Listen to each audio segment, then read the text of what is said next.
Hello दोस्तों, कैसे हैं आप सभी। आप सभी का स्वागत है हमारे इस यूट्यूब चैनल स्टडी विद देवभूमि पे। तो दोस्तों कल हमने जो बात की थी, तो दोस्तों कल हमने वर्णों के मतलब जो हमारे वर्ण हैं, हिंदी माला में वर्णमाला में जितने भी वर्ण हैं उनके बारे में बात करी थी। उच्चारण के आधार पर स्वर कितने हैं, लेखन के आधार पर स्वर कितने हैं। तो चलिए दोस्तों आज फिर उसी को मतलब थोड़ा सा याद करने की कोशिश करते हैं दोबारा से, क्या क्या पढ़ा था कल हमने। तो दोस्तों उच्चारण के आधार पर स्वर कितने होते हैं, उच्चारण के आधार पर स्वर कितने होते हैं। तो दोस्तों उच्चारण के आधार पर 10 होते हैं, और लेखन के आधार पर पूछे तो लेखन के आधार पर स्वर कितने होते हैं, तो लेखन के आधार पर 13 होते हैं। जिसने अगर पिछली वाली वीडियो ना देखी हो वो जाके देख सकता है, ठीक है। चैनल पे जाके जो दूसरी वाली वीडियो फर्स्ट वाला पार्ट है, इसका फर्स्ट वाला पार्ट देख सकता है। लेखन के आधार पर स्वर कितने हैं, वर्णमाला की परिभाषा सब कुछ मैंने पिछली वाली वीडियो में बता दिया है। व्यंजन कितने होते हैं, तो वो व्यंजन जो होते हैं हमारे कितने होते हैं। उच्चारण के आधार पर बात करें तो 35 होते हैं, और लेखन के आधार पर बात करें कितने होते हैं, 39 होते हैं, ठीक है। टोटल अगर उच्चारण के आधार पर मतलब कुल वर्ण कितने होते हैं, अगर इस तरीके से क्वेश्चन पूछेगा तो उच्चारण आधार पर जो कुल वर्ण होते हैं वो कितने होते हैं, कितने वर्ण होते हैं, 45 वर्ण होते हैं। अगर लेखन के आधार पर पूछे तो कितने होते हैं, 52 होते हैं, ठीक है। ये सारा कुछ जितना भी है मैंने पिछली वाली वीडियो में मतलब आप सभी को पढ़ा दिया है। चलिए स्टार्ट करते हैं आज नया टॉपिक। आज हम पढ़ने वाले हैं स्वर,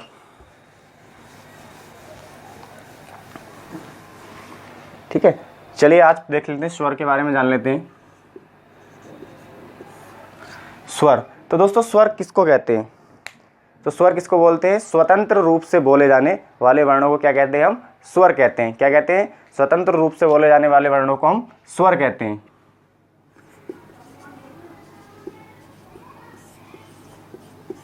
स्वतंत्र रूप से बोले जाने वाले वर्ण,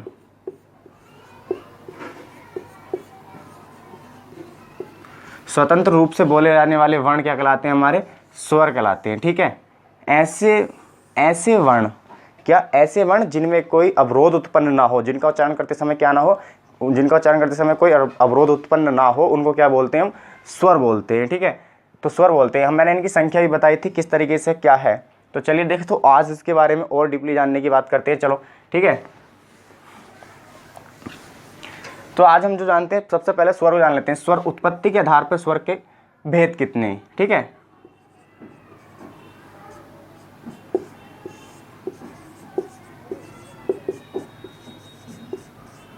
उत्पत्ति के आधार पर इसके बारे में चर्चा कर लेते हैं। उत्पत्ति के आधार पर क्या है, तो दोस्तों उत्पत्ति के आधार पर कैसे बांटा गया है, इनको दो भागों में बांटा गया है। कितने भागों में बांटा गया है, दो भागों में बांटा गया है। एक होते हैं हमारे मूल स्वर, क्या होते हैं, मूल स्वर। दूसरे कौन से होते हैं, हमारे संधि स्वर। एक मूल स्वर, दूसरे हो गए संधि स्वर, ठीक है। अब इन स्वरों के भी कितने पार्ट्स हैं, तो दोस्तों इस वाले स्वर के कितने पार्ट होंगे, तो इसको भी दो भागों में बांटा गया है। कितने भागों में बांटा गया है, इसको दो भागों में बांटा गया है। सिंपल इसको बोलते हैं क्या, एक होता है हमारा दीर्घ स्वर। कौन सा होता है, दीर्घ स्वर। दूसरा क्या होता है हमारा, दूसरा इसमें आगे देखते हैं संयुक्त स्वर। क्या होते हैं, संयुक्त स्वर, ठीक है। दीर्घ स्वर और संयुक्त स्वर। मूल स्वर की बात करें तो मूल स्वर कौन कौन से होते हैं, मूल स्वर हमारा ए, छोटी ई और ऊ, और दोस्तों होता है ऋ। ये कौन से होता है, हमारे मूल स्वर होते हैं। इन्हीं स्वरों को हम ह्रस्व स्वर बोलते हैं, ठीक है। इन्हीं स्वरों को कौन से बोलते हैं, हम ह्रस्व स्वर बोलते हैं। दीर्घ स्वर की बात करें, दीर्घ स्वर किस किस को बोलते हैं, तो दोस्तों दीर्घ स्वर इसमें आता है बड़ा आ जाएगा, बड़ी ई आ जाएगी, और दोस्तों इसमें बड़ा ऊ आता है, ठीक है। अब यहाँ तक ये हो गया, दीर्घ हो गए। अब उसके बाद में यहाँ से पूछता है हमसे क्या, संयुक्त स्वर हो गए। अब इसमें पूछेगा हमसे संयुक्त स्वर कौन कौन से हैं। संयुक्त स्वर मतलब ऐसे स्वर जो दो स्वरों के मेल से मिलकर बने हो। कैसे, मतलब ऐसे स्वर जो दो स्वरों के मेल से मिलकर बने हो, ठीक है। तो वो कौन कौन से हैं, तो यहाँ से देखिए क्या क्या बनता है। ए प्लस ई के मेल से, फर्स्ट टर्म लेते हैं हम, ए प्लस ई के मेल से क्या बनता है हमारा, ए बनता है। और ए प्लस ए के मेल से क्या बनेगा हमारा, आई बनेगा। क्या बनेगा हमारा, आई बन जाएगा, ठीक है। अब इसी सीरीज में आगे आता है हमारा क्या, ए के बाद में ऊ, इससे बनाएगा ऊ। तो कैसे बनेगा देखिए, ए प्लस ऊ के मेल से क्या बन जाए हमारा ओ, और इस जिस सिंपली यहाँ आ जाएगा इसके मेल से क्या बनेगा ओ बन जाएगा। यहाँ तक दिख रहा है सबको, ठीक है। तो इनसे क्वेश्चन कैसे पूछे जाते हैं? क्वेश्चन पूछ सकता है कि आपको मूल स्वर कितने होते हैं, मूल स्वर कितने होते हैं। तो मूल स्वर हमारे कितने होते हैं? 4 होते हैं। इन्हीं को भी बोला जाता है ह्रस्व स्वर। क्या बोला जाता है? ह्रस्व स्वर बोला जाता है। और ये 4 होते हैं। दीर्घ स्वर की बात करें, इसमें अब क्वेश्चन पैटर्न में तो जो क्वेश्चन एग्जाम में क्वेश्चन आ रहे हैं वो कुछ दूसरे तरीके से क्वेश्चन पूछे जाते हैं। अगर दीर्घ स्वर पूछेगा तो दोस्तों ये सातों को, जितने भी 7 दिख रहे हैं आपको, ये सारे दीर्घ स्वर के अंतर्गत आते हैं। बट इनको अलग अलग अगर थोड़ा डेप्थ जाके पढ़ते हैं तो दीर्घ स्वर के 3 पार्ट, मतलब 3 स्वर हो जाते हैं। और ये जो बाकी बचते हैं 4, वो इसके अंतर्गत आते हैं संयुक्त स्वर। क्योंकि दोस्तों ये संयुक्त स्वर 2 स्वरों को मेल से मिलकर बनता है, तो एक संयुक्त स्वर होता है, ठीक है। संयुक्त स्वर होते हैं। अब क्वेश्चन पूछ सकता है कि आपको नॉर्मली किसी भी एग्जाम में ऐसे ऑप्शन दे सकता है,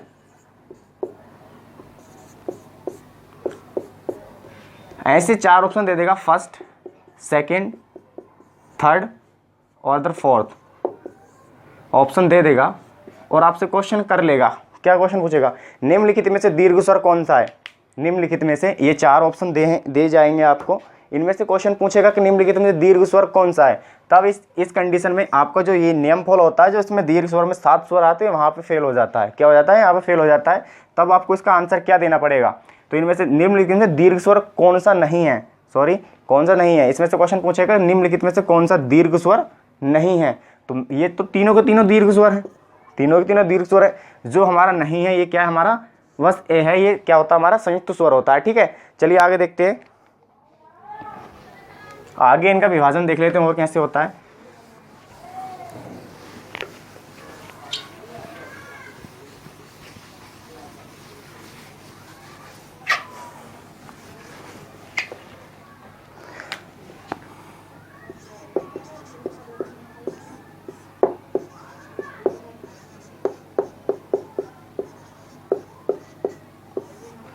स्वरों का वर्गीकरण की बात कर लेते हैं। तो दोस्तों जो स्वरों का वर्गीकरण है वो कितने आधार पर किया जाता है? तो स्वरों का जो वर्गीकरण है वो 6 आधार पर किया जाता है। कितने पर? 6 आधार पर इन स्वरों का क्या किया जाता है दोस्तों? वर्गीकरण किया जाता है। फर्स्ट वाला देख लेते हैं किसके आधार पर होता है। तो दोस्तों जो फर्स्ट होता है वो क्या होता है हमारा? एक आता है, इसमें 6 प्रकार से होते हैं। तो फर्स्ट देख लेते हैं, फर्स्ट नंबर डाल के लिख लेना, ठीक है, फर्स्ट वाला। तो इसको मैं ऐसे ही बता देता हूँ कौन कौन से होते हैं। सबसे फर्स्ट आता है मात्रा के आधार पर। क्या आता है? 6 प्रकार से होता है ना। फर्स्ट वाला इधर से देख लेते हैं। एक आता है मात्रा, मात्रा या कालमान के आधार पर, मात्रा या फिर कालमान के आधार पर। दूसरा देखते हैं किसके आधार पर? दूसरा इसमें आ जाता है दोस्तों जीभ के प्रयोग के आधार पर। क्या आता है? जीभ के प्रयोग के आधार पर।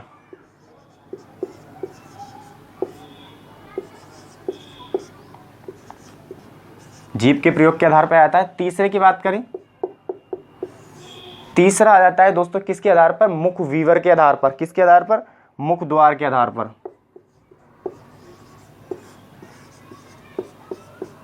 मुख द्वार के आधार पर। चलिए पहले इनके बारे में जान लेते हैं किस तरीके से क्या है, ठीक है। मात्रा के आधार पर जो स्वर होते हैं वो कौन कौन से होते हैं हमारे? तो मात्रा के आधार पर इसमें स्वर आते हैं। नंबर 1 आता है हमारा ह्रस्व। कितने भी पार्ट होते हैं इसके? तो इसमें होते हैं 3 भेद। 3 भेद होते हैं। कौन कौन से आता है इसमें? एक होता है हमारा ह्रस्व। दूसरे की बात करें, दूसरा स्वर आता है फर्स्ट, ये फर्स्ट हो गया। सेकंड आता है कौन सा? दीर्घ स्वर। कौन सा स्वर? दीर्घ स्वर। थर्ड जो आता है हमारा वो आता है प्लुप्त स्वर, ठीक है, प्लुप्त स्वर हो गया। जीभ के प्रयोग के आधार पे आते हैं हमारे अग्र स्वर, ठीक है, अग्र स्वर। फिर आता है मध्य स्वर,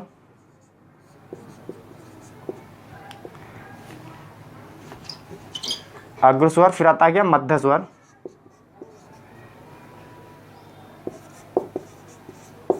मध्य स्वर। और फिर आता है पश्च स्वर,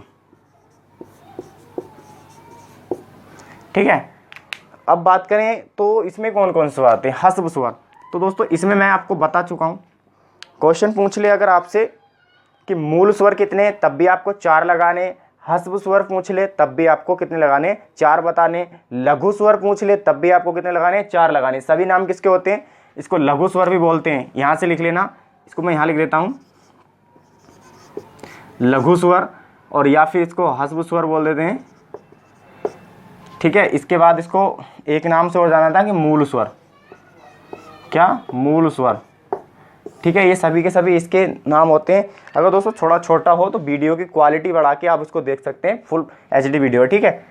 आगे देखिए इसमें कौन कौन से स्वर आ जाते हैं। तो इसमें आपको बता चुका हूँ मैं, ए आता है, ई आता है, ओ और ऋषि, ये क्या होते हैं, हमारे मूल स्वर होते हैं। इसकी डेफिनेशन भी आती है, पर एग्जाम में इसकी डेफिनेशन पूछी जाती है कि वह स्वर जिनको उच्चारण करते समय कम समय लगे, कितना लगे, जो बहुत ही कम समय लगे, वो कौन स्वर कहलाते हैं, हमारे ह्रस्व स्वर कहलाते हैं। यह क्वेश्चन ऐसे पूछे कि जिन स्वरों का उच्चारण करते समय एक मात्रा का समय लगता है, तो वो कौन से स्वर होते हैं, हमारे ह्रस्व स्वर होते हैं, ठीक है। और नेक्स्ट क्वेश्चन आता है कि जिन स्वरों का उच्चारण करते समय ह्रस्व स्वर से अधिक समय लगे, तो वो दीर्घ स्वर कहलाते हैं। या फिर क्वेश्चन पूछेगा कि वे स्वर कौन से हैं जिनमें 2 मात्रा का समय लगता है, तो हमारे दीर्घ स्वर आते हैं। या फिर दूसरा क्वेश्चन पूछेगा प्लुप्त स्वर से। प्लुप्त स्वर की परिभाषा कैसी आती है कि ह्रस्व व दीर्घ स्वर से अधिक समय कौन से स्वर को बोलने में लगता है, तो प्लुप्त स्वर को लगता है। इसको सीधा सीधा बोला जाता है कि 3 मात्रा का भी समय लगता है।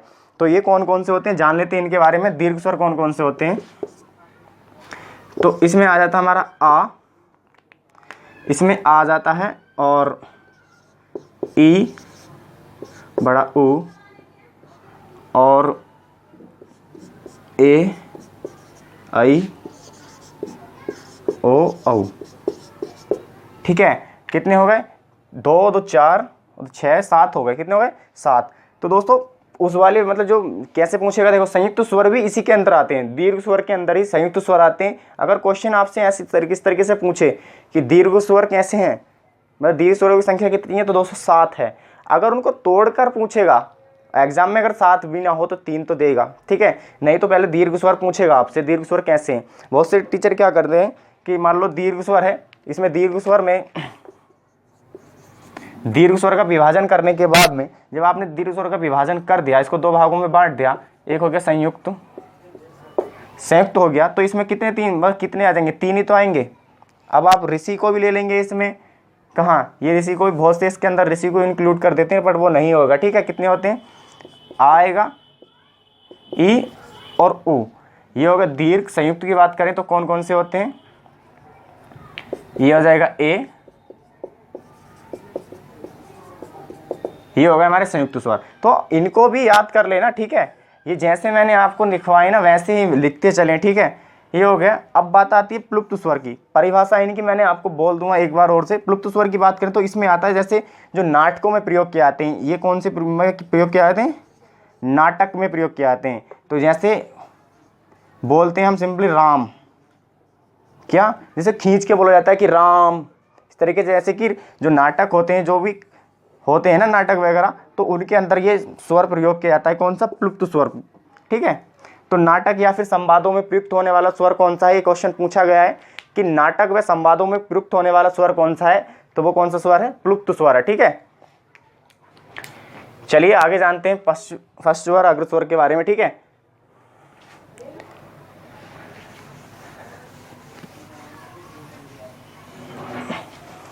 तो दोस्तों अग्र स्वर किसको बोलते हैं, अग्र स्वर में क्या आता है, देखिए अग्र स्वर है, इसमें ई आएगी और ई। अब एक बात मैंने आपको बताया था कि जो आई है हमारा, इसका मेल किससे हुआ है, तो इसका मेल हमारा ए प्लस ई से हुआ है। जब इसका मेल ए प्लस ई से हुआ है, जब इसमें ई मिल रहा है ए के साथ में, किसके साथ में, जब ए के साथ में ई मिल रहा है, तो अग्र स्वर में क्या आएगा हमारा, अग्र स्वर में सिंपल ही है कि अग्र स्वर में हमारा ए और ए दोनों आएंगे, ठीक है। क्या आएंगे, ए और आ, ये दोनों आएंगे, ई ए आई, ये क्या आएंगे, इसमें 4 होते हैं। आगे बात करें मध्य स्वर, मध्य स्वर की बात करें तो मध्य स्वर होता है हमारा ए।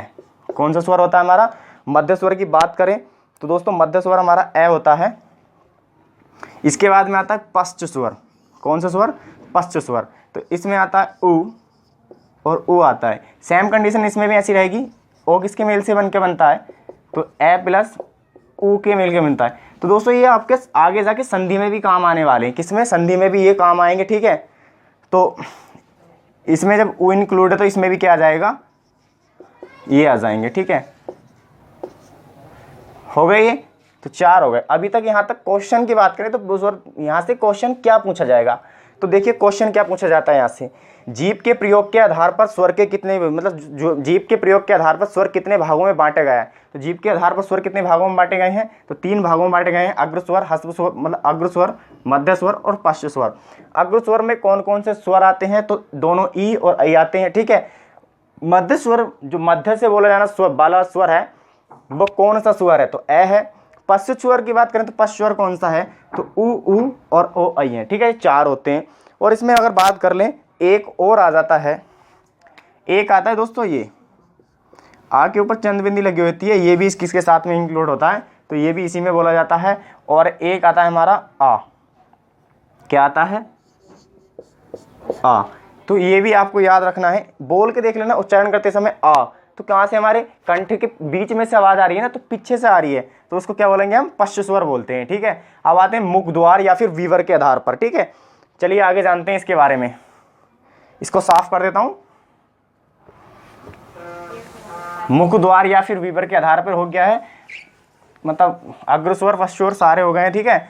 अब इसके जो क्वेश्चन की बात करें तो क्वेश्चन मैं आपको कल 2 वीडियो दे दूंगा, ठीक है। उसमें क्या होएगा कि जो क्वेश्चन पूछे जाएंगे, जो इनसे बनने वाले क्वेश्चंस हैं, और उनमें ऐसा भी है जैसे कि बहुत से भी मतलब इन वर्णों के अलग तरीके से नाम होते हैं, तो मैं उन सारे नामों को उनके क्वेश्चन थ्रू बना के किस तरीके से क्वेश्चन पूछे जाएंगे, मैं क्वेश्चन की पीडीएफ आपको बना के उनको पीडीएफ के थ्रू एक मतलब प्रैक्टिस सेट लगा दूंगा, ठीक है। चलिए आगे देख लेते हैं। आगे आता मुख द्वार के आधार पर, किसके आधार पर, मुख द्वार के आधार पर। तीसरा नंबर है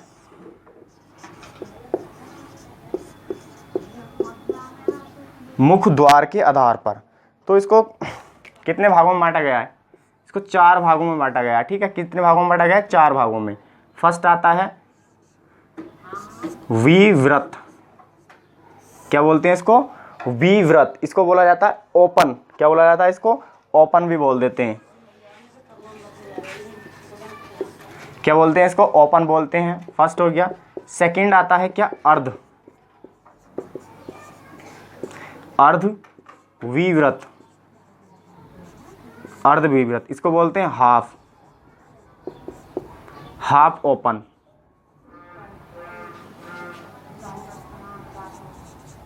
क्या बोलते हैं इसको, हाफ ओपन बोलते हैं। इसके बाद आता है समव्रत। तीसरे नंबर पे क्या आता है दोस्तों, सव्रत, ठीक है। इसको क्या बोलते हैं, इसको बोलते हैं दोस्तों क्लोज, क्या बोलते हैं इसको, इसको बोला जाता है क्लोज,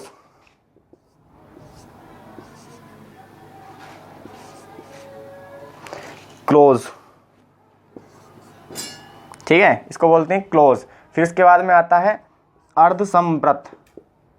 चौथे नंबर पे आता है क्या, अर्ध समव्रत।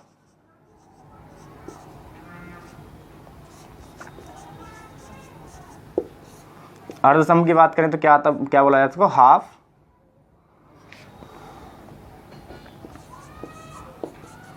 हाफ क्लोज, ठीक है, हाफ क्लोज बोला जाता है। एग्जाम में परिभाषा कैसे पूछी जाएगी, कैसे परिभाषा पूछी जाएगी वो देख लेते हैं। जिन स्वरों का उच्चारण करते समय, इसकी डेफिनेशन क्या बनती है विव्रत की, जिन स्वरों का उच्चारण करते समय मुख द्वार पूरा खुलता हो, लगभग, क्या जिन स्वरों का उच्चारण करते समय लगभग मुख द्वार क्या खुलता हो, हमारा पूरा खुलता हो, तो वो कौन सा स्वर होता है, हमारा आ होता है। क्या होता है, आ का उच्चारण करते समय क्या होता है, हमारा मुख द्वार पूरा खुलता है। क्या खुलता है, मुख द्वार हमारा पूरा खुलता है। जिन स्वरों का उच्चारण करते समय मुख द्वार पूरा खुलता हो उनको ओपन स्वर बोलते हैं। इंग्लिश से याद रखना इसको, ओपन, क्या आ रहा है इसमें, ओपन शब्द आ रहा है, तो ओपन स्वर बोलते हैं इसको।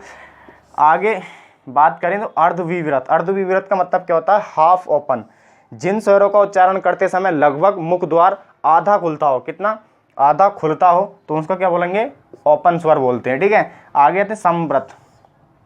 समव्रत की बात करें तो अर्धविव्रत, अर्धविव्रत की बात करें तो अर्धविव्रत में दोस्तों हमारे जो स्वर आते हैं, क्या आते हैं हमारे स्वर, ए और औ, और इसमें एक ए वाला स्वर आ जाता है। कितने हो गए, 4 आते हैं। कितने आते हैं इसमें, 4 आते हैं, ठीक है। चलिए तो इसकी डेफिनेशन की बात करें तो जिन स्वरों का उच्चारण करते समय, जिन स्वरों का उच्चारण करते समय मुख द्वार लगभग क्या खुलता है, आधा खुलता है। कैसा खुलता है, लगभग आधा खुलता है। तो उनको क्या बोलते हैं हम? अर्धसंवृत बोलते हैं। अब आता है समृत। समृत की बात करें तो समृत कौन कौन से होते हैं? जिन स्वरों का उच्चारण करते समय मुख द्वार लगभग बंद रहता है। जिन स्वरों का उच्चारण करते समय मुख द्वार क्या होता है? लगभग बंद रहता है। तो वो कौन कौन से स्वर हो जाते हैं हमारे? एक हो जाता है ई, बड़ी ई, ऊ और बड़ा ऊ।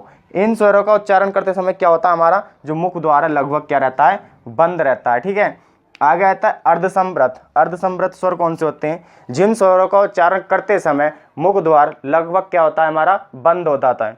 ठीक है, क्या होता है हमारा? जिन स्वरों का उच्चारण करते समय मुख द्वार क्या होता है? लगभग हमारा बंद होता है। ये कौन सा होता है? एक आई और एक ओ। ठीक है, इन स्वरों ये होते हैं स्वरों का वर्गीकरण कैसे? मुख द्वार के आधार पर। ठीक है, मुख द्वार के आधार पर। अगर इनसे क्वेश्चन पूछेगा, सिंपली आपको ऑप्शन दे 4। फर्स्ट मान लो आपको ए दे दिया, सेकंड में आपको आ दे दिया। ठीक है, और फोर्थ आपको ई, सॉरी यहाँ पर थर्ड आएगा, फोर्थ आपको क्या दे देगा? ऊ। क्वेश्चन पूछ लेगा, इनमें से क्वेश्चन पूछेगा कि निम्नलिखित में से अर्धस्वर कौन सा है? निम्नलिखित में से कौन सा अर्धस्वर, वो सॉरी अर्धविभ्रत स्वर कौन सा है? अर्धविभ्रत स्वर कौन सा है? तो आपको इसका आंसर क्या देना पड़ेगा? ए। इस तरीके से क्वेश्चन पूछे जाते हैं एग्जाम में, इसलिए जो एग्जाम के पॉइंट ऑफ व्यू से क्या होता है? इंपॉर्टेंट हो जाता है। ठीक है, चलिए आगे जानते हैं, आगे क्या आता है।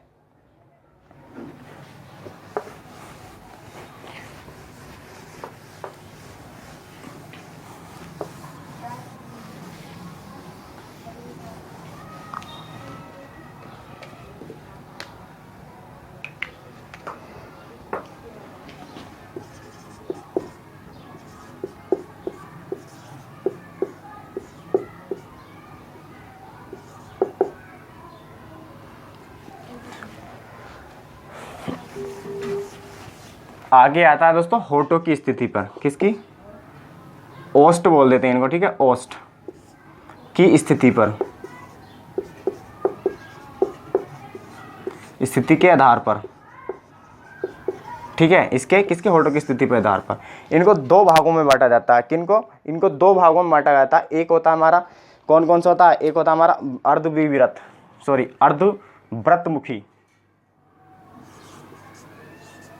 एक कौन सा होता है हमारा? एक होता है हमारा अव्रतमुखी। एक होता है हमारा अव्रतमुखी। अव्रतमुखी होता है। एक होता है क्या हमारा? व्रतमुखी। ठीक है, एक क्या होता है हमारा? व्रतमुखी होता है। ठीक है, अगर जो हम बात करें अव्रतमुखी, इसमें कौन कौन से स्वर आते हैं? तो इसमें हमारा ए, आ, ई और बड़ी ई। ठीक है, और इसके बाद में ये जहाँ पर ये बोले जाएंगे पश्च में आएंगे तब भी इसके साथ में, तो ये इसके साथ में आने हैं। ठीक है, तो ये हो गए। ठीक है, कौन कौन से स्वर हो गए? ये स्वर जो हमारे क्या होते हैं? इनके साथ में प्रयोग किए जाते हैं, ए, आ, ई, ए, आई। ठीक है, तो इसकी डेफिनेशन क्या बनती है? जिन स्वरों का उच्चारण करते समय हमारा जो होठ हैं, जिन स्वरों का उच्चारण करते समय हमारे होठ गोलाकार या फिर व्रतमुखी होते हैं, तो उनको क्या बोलते हैं? हमको व्रतमुखी स्वर बोलते हैं। या फिर इसकी दूसरी डेफिनेशन होती है अव्रतमुखी की। जिन स्वरों का उच्चारण करते समय जो हमारे मतलब जो होठ हैं उनकी स्थिति कैसी नहीं होनी चाहिए? गोलाकार नहीं होनी चाहिए। तो उसकी कंडीशन में क्या आएगा? अव्रतमुखी। जिन स्वरों का उच्चारण करते समय हमारे होठ गोलाकार नहीं होते हैं उनको बोलते हैं अव्रतमुखी। और जिन स्वरों का उच्चारण करते समय मुख द्वार क्या हो जाता है? हमारे जो हमारे होठ हैं वो गोलाकार होते हैं, उनको बोलते हैं हम क्या? व्रतमुखी। चलिए इसमें क्या कौन से आते हैं? 4 आते हैं, ऊ, ओ। ये 4 स्वर क्या होते हैं? इसके अंतर्गत पूछे जाते हैं। इनसे भी क्वेश्चन पूछ लेगा। वर्गीकरण कौन सा था? ये वर्गीकरण में तो 4 था। अब आगे आते हैं 5वें नंबर पे। 5वें नंबर पे आता है हवा व नाक। किसके आधार पर? मुंह और नाक से निकलने के आधार पर। अगला वर्गीकरण की बात करें तो कौन सा आता है? अगला वर्गीकरण पूछा जाता है हवा के निकलने के आधार पर।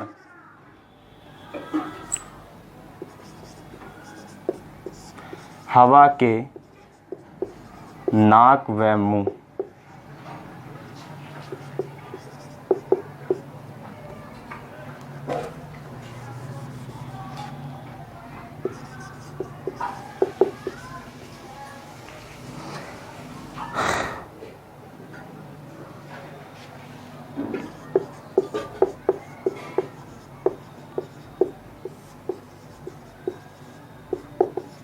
ठीक है, हवा के नाक व मुंह से निकलने के आधार पर। तो बात करें तो ये दो प्रकार के, ये भी दो पार्टों में बांटा जाता है। ठीक है, फर्स्ट कौन सा आता है, तो दोस्तों इसमें फर्स्ट आता है निर्नुनासिक। कौन सा, या इसको मौखिक स्वर बोलते हैं। क्या बोलते हैं इसको, मौखिक या फिर निर्नुनासिक।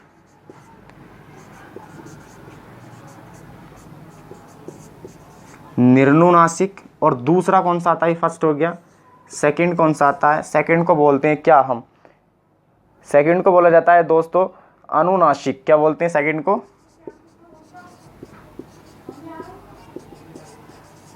अनुनासिक।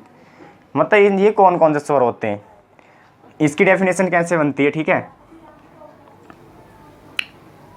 जिन स्वरों का उच्चारण करते समय, जिन स्वरों का उच्चारण करते समय हवा केवल मुख से निकले, यानी कि किनका, जिन स्वरों का उच्चारण करते समय हवा केवल मुख से निकले, उसको क्या बोलते हैं हम, मौखिक स्वर या निर्नुनासिक स्वर बोलते हैं। और जिन स्वरों का उच्चारण करते समय हवा मुख के साथ साथ किससे, नाक से निकले, उन स्वरों को बोलते हैं क्या, निर्नुनासिक स्वर। इसमें कौन कौन से स्वर आते हैं, तो इसमें आता है हमारा ए, आ और दोस्तों ई। ये स्वर इसके किसके अंतर्गत आते हैं, मौखिक स्वर के अंतर्गत पूछे जाते हैं। अब बात करें मौखिक स्वर भी बोलते हैं इनको, अनुनासिक स्वर की, किसकी, अनुनासिक स्वर की। तो इसमें कौन कौन से स्वर आ जाते हैं, तो इसमें जो स्वर पूछे जाते हैं वो इसी के ऊपर क्या आती है दोस्तों, चंद्रबिंदी लग के आ जाता है। ठीक है, क्या आती है, चंद्रबिंदी लगा दी जाए ये। तो ये मुख द्वार के आधार पर हो गया। इसके बाद दोस्तों हमारा जो लास्ट पॉइंट बचता है वो बचता है हमारा घोष तत्व के आधार पर। कौन से तत्व के आधार पर, घोष तत्व के आधार पर।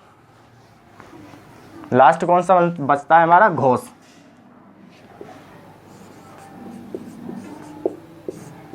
घोष।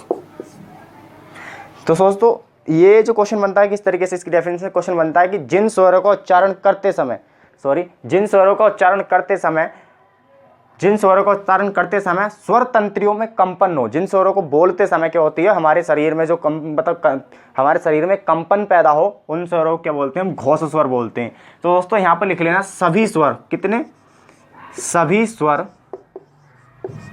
सभी स्वर क्या हैं दोस्तों, हमारे घोष हैं। क्या होते हैं, हमारे सभी स्वर घोष होते हैं। और इस घोष को क्या घोष को क्या बोलता है, सघोष। ठीक है, सघोष बोलते हैं इसको।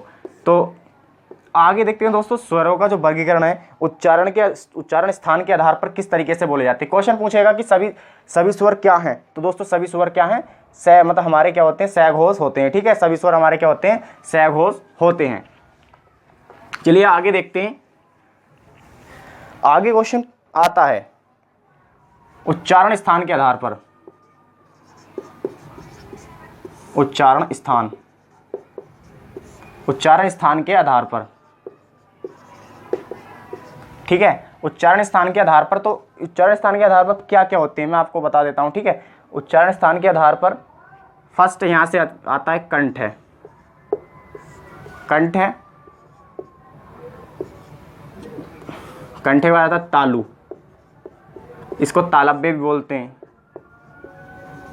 कंठ है, तालव्य, और फिर आता है हमारा मूर्धन्य, सिंपली इसको मूर्धा बोल देते हैं, मूर्धा। फर्स्ट, सेकंड, थर्ड, फोर्थ पे आता है क्या हमारा, कंठ है, तालव्य, मूर्धन्य, और फिर आता है हमारा दंत्य।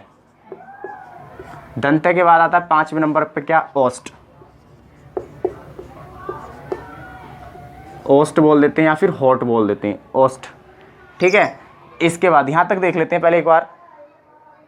तो दोस्तों कंठ है, कंठ से बोले जाने वाले स्वर कौन कौन से हैं, तो दोस्तों कंठ से बोले जाने वाले स्वर जो होते हैं हमारे, कौन सा होता है, एक होता है हमारा आ, ए और आ, और एक होता है हमारा अंक, ये वाला बिंदी वाला। ठीक है, जिसको आप क्या बोलते हैं, अनुस्वार बोलते हैं। ठीक है, इसके बाद आता है तालव्य। तालव्य में हमारी ई आ जाती है और बड़ी ई। ठीक है, इसके बाद आता है मूर्धा। तो मूर्धा से हमारा कौन सा वर्ण बोला जाता है? ऋषि। कौन सा वर्ण बोला जाता है हमारा? ऋषि बोला जाता है, ठीक है, मूर्धा।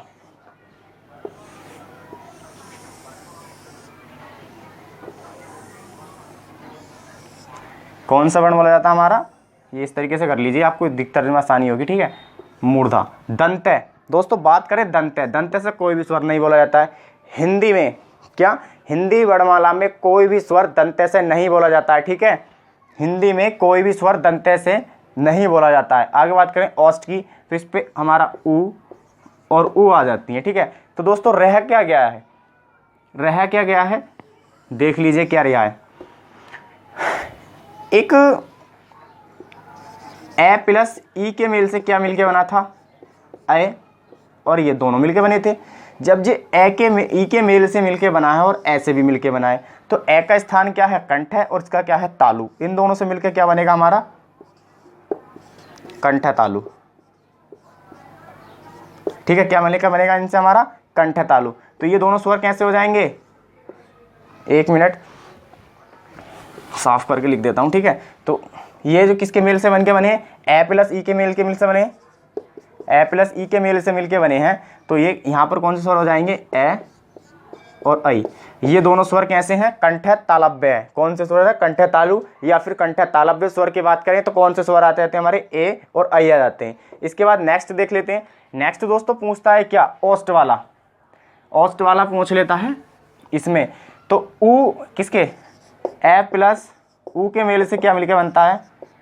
ओ, और ओ मिलके बनता है। दोस्तों ये किससे मिलके बनता है? हमारा कंठ से। और ये किससे बनता है? ओष्ठ से। किससे मिलके बनता है? ये ओष्ठ से, ठीक है। तो इसको क्या बोलेंगे? कंठ ओष्ठ। कंठ ओष्ठ से मिलकर कौन से वर्ण बनते हैं हमारे? ओ और ओ बनते हैं, ठीक है। कंठ ओष्ठ से हमारे ये दोनों मिलके बनते हैं। तो क्वेश्चन यहाँ से पूछने वाली बात क्या होती है? क्वेश्चन कैसे कैसे पूछे जाते हैं मैं आपको बता देता हूँ कि हिंदी वर्णमाला में ए का उच्चारण स्थान क्या है। तो हिंदी वर्णमाला में उच्चारण स्थान क्या हो जाएगा? ए का स्थान क्या हो जाएगा? कंठ है। क्वेश्चन पूछ लेगा कि तालव्य, तालव्य किस स्थान से, मतलब तालव्य से कौन कौन से स्वर बोले जाते हैं? तो दोनों ई बोले जाते हैं। कंठ तालव्य से कौन कौन से स्वर बोले जाते हैं? तो ए आई बोले जाते हैं। और कंठ ओष्ठ से कौन कौन से बोले जाते हैं? ओ बोले जाते हैं, ठीक है। और कोई भी स्वर दंत्य से नहीं बोला जाता है। क्या? कोई भी स्वर दंत्य से नहीं बोला जाता है। एक पॉइंट और है, उसको नोट करके लिख लीजिएगा कि उच्चारण स्थान के आधार पर स्वर कितने स्थानों से बोले जाते हैं? तो 6 स्थानों से बोले जाते हैं। काउंट कर लीजिएगा, 1 2 3 4 5, सॉरी 6 और 7 है। बट इसमें से क्या हमारा दंत्य जो है नहीं लगाया जाता है। तो कितने हो जाएंगे? 1 2 3 4 5 और 6। तो हिंदी वर्णमाला में जो स्वर बोले जाते हैं कितने स्थानों से बोले जाते हैं? तो 6 स्थानों से बोले जाते हैं, ठीक है। चलिए दोस्तों आगे बात करते हैं। इसके बाद नेक्स्ट पॉइंट बनता है अयोग्यवा वर्ण। क्या बनते हैं? अयोग्यवा।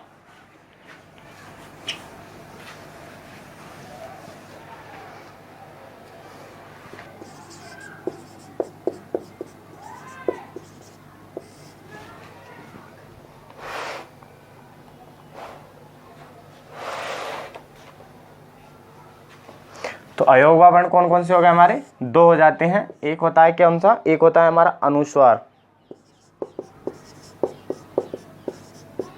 एक होता है हमारा अनुस्वार, इसको बोलते हैं। ये कौन सा होता है हमारा? ए होता है। दूसरा क्या होता है हमारा? विसर्ग। विसर्ग कौन सा होता है हमारा? अ होता है। तो इनसे क्वेश्चन पूछा जाता है कि कौन सा निम्नलिखित वर्ण अनुस्वार या विसर्ग है। तो ये अयोग्यवा वर्ण कितने होते हैं? तो अयोग्यवा वर्ण कितने होते हैं? 2 वर्ण होते हैं, ठीक है। तो चलिए दोस्तों मिलते हैं नेक्स्ट क्लास में। तब तक के लिए आप जो है अच्छी तरीके से तैयारी करते रहिए, और कल जो है इनके जो भी क्वेश्चंस बनेंगे वो आपके सामने आ जाएंगे, ठीक है। चलिए दोस्तों, अगर आपको वीडियो पसंद आई हो तो वीडियो को लाइक करें, शेयर करें, और दोस्तों हमारे study with Devbhoomi YouTube channel को सब्सक्राइब कर लें। चलिए दोस्तों मिलते हैं, तब तक के लिए बाय बाय।